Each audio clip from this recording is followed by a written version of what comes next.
attending my mother's funeral in 1966. And I had taken LSD to go to the funeral because it seemed reasonable to me. I mean,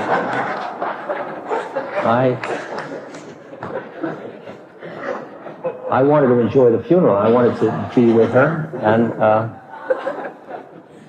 so the way the funeral was staged, it was a big funeral, and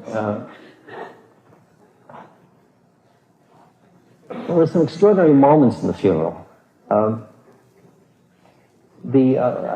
digress for just one extraordinary moment. The casket was up in front in the temple. And there was a blanket of red roses on the casket. My father always gave my mother one red rose on their anniversary. And my mother gave my father one red rose.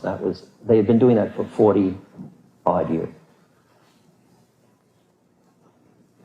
As the casket was being wheeled out of the temple, it came abreast of the first pew where my father was sitting with us. And it went by, and one red rose fell off the casket at my father's feet. My father leaned over and picked it up.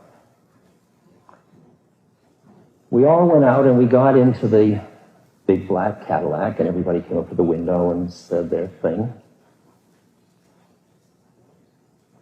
And my brother said, in the car, me, my brother, one brother who's a lawyer, and his wife, very conservative. One brother who is very expansive in his consciousness, you could say. And me, my father. My expanded brother said, it looks like Mother sent you a message. And everybody in the car agreed. In that moment, the intensity of the emotion, everybody agreed.